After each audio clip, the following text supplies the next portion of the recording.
Hello everyone, welcome to my new video. I wanted to record this video yesterday, but the video that you're gonna see was saving for around 6 hours or maybe even more, because this is not just video, this is my video process of creating animation. And as you may know, animation takes so much time, and I have so many hours of footage that I had to copy it to my laptop and then make edited version of this video footage. So yeah, so what I'm gonna be doing in this video, I painted new animation based on cartoon How to Train Your Dragon and called it How to Train Your Engineer.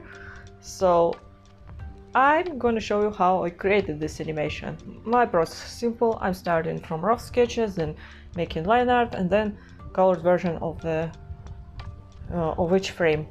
And then I'll show you the process of creating it in Procreate Dreams. So, How to Train Your Dragon. What can I say about this cartoon? This is probably one of my favorite cartoons of all time. I'm talking about first part and the second part of the cartoon series.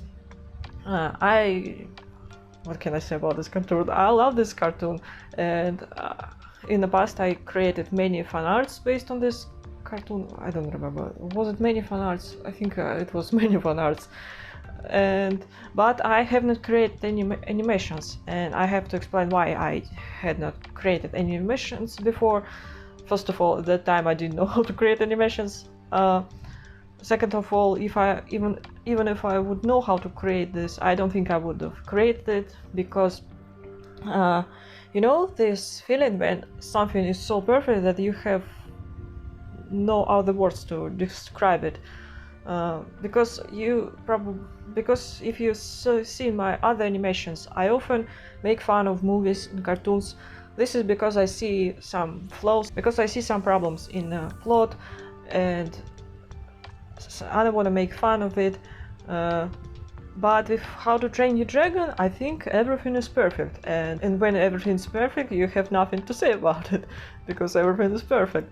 But I started thinking that I can create these silly, funny animations. I created this animation that you see on the screen, and I think I want to create another, maybe 3 animations, or maybe I will create 2 animations. And the reason for that, why I remembered this cartoon, because recently there came out a new movie about How to Train Your Dragon.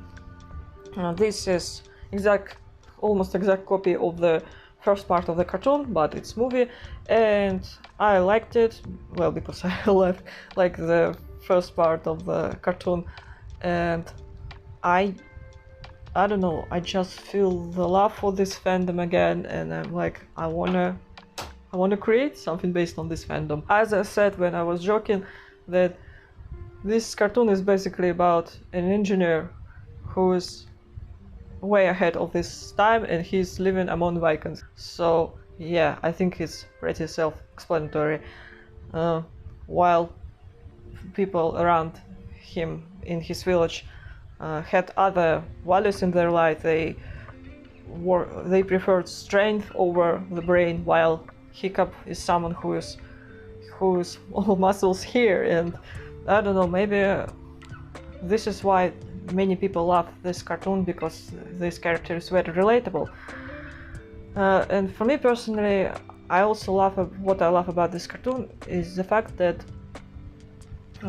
this cartoon shows love for animals, and I'm someone who would never able to a dragon or any other animal. And sometimes I saw on internet how people were discussing topics like, will you be able to animal?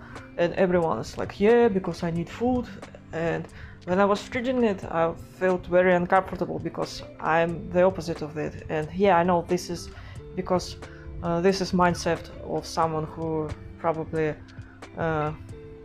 lives at the village, and they farm animals, and people who live in the city. I mean, I'm neither of these things. I'm someone who's from small town, but so I'm somewhere in between. But I have this mindset that I don't know, I'm someone who sometimes loves animals and birds more than people, so yeah, maybe this is also why I love this cartoon, because I don't know, it just, this story is beautiful. I could talk about it for hours probably.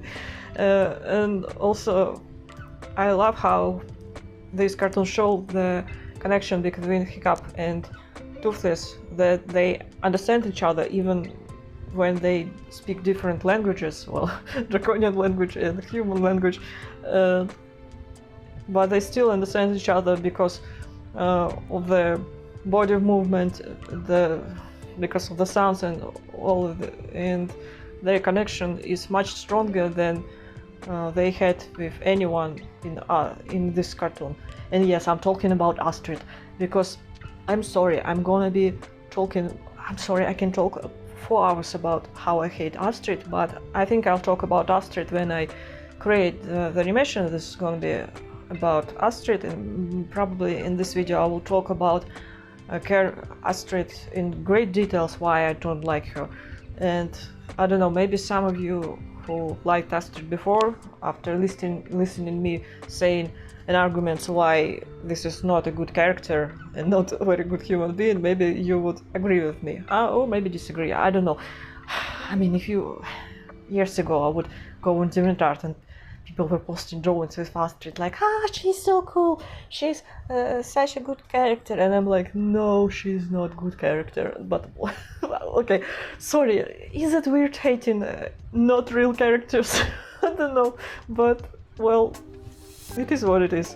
Okay, maybe hate is a very strong word. Oh no, maybe this is the right word. Also, I want to talk about my projects. I finally realized which materials I want to use for my future huge sculptures.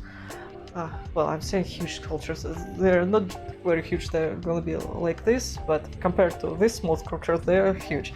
I found on the internet how a sculptor was describing how she creates statues for gardens, and she was talking about that she was using water bottles, bunch of newspapers, wires, and concrete. And when I saw how she was creating sculpture, I was like, wait a second, this is easy. This is you don't have to work with silicone mold, you don't have to pour everything everywhere.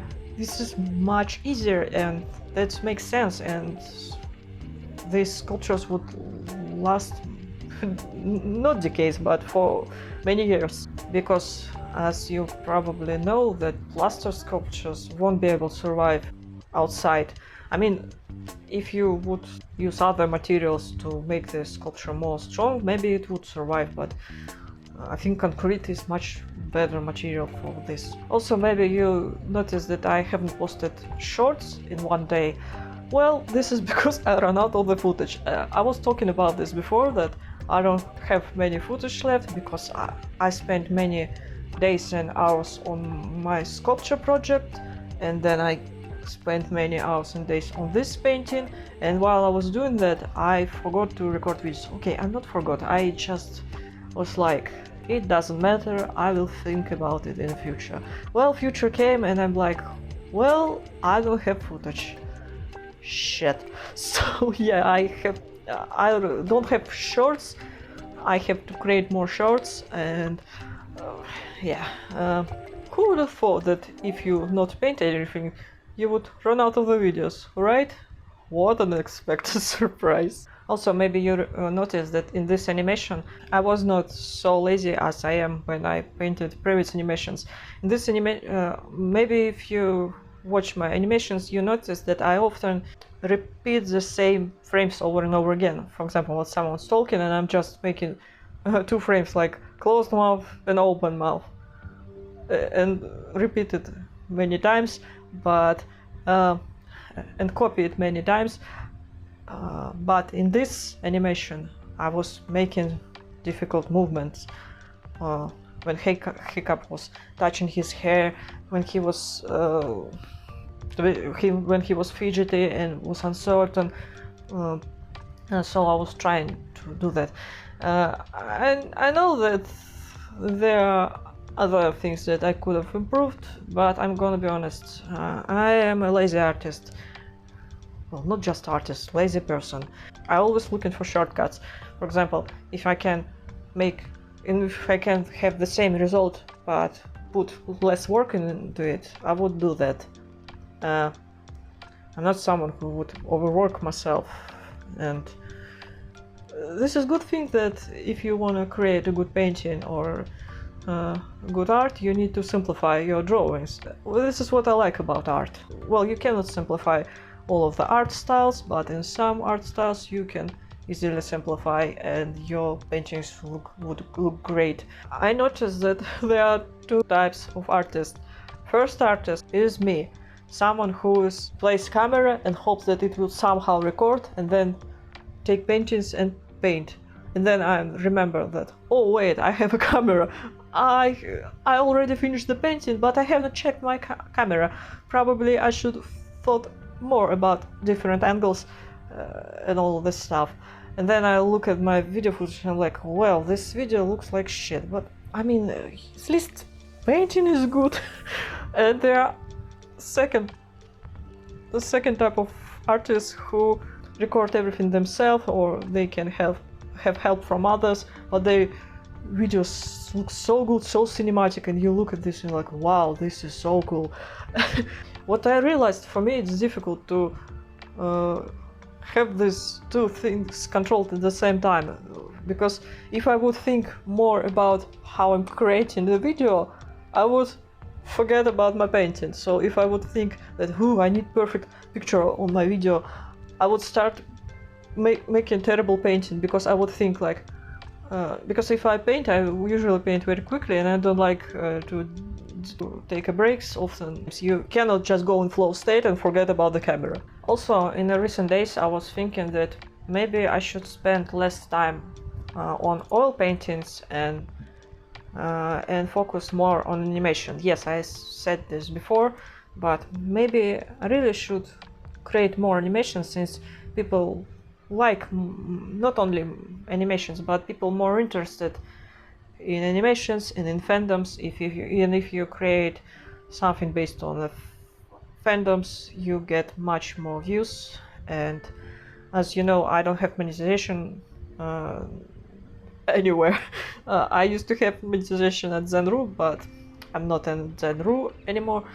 But also, you know, I'm someone who was thinking like, but what if I would create animations? People would get used to it, and all of a sudden I would want to paint oil paintings. And people would be like, oh no, she changed, she used to paint animations, now let's all unsubscribe from her. And I know that this is stupid, because people watch everything, but I don't know, this is just my thought process. Because if you would, from the very beginning, you would say that, hey, I'm an artist and I create everything, and you put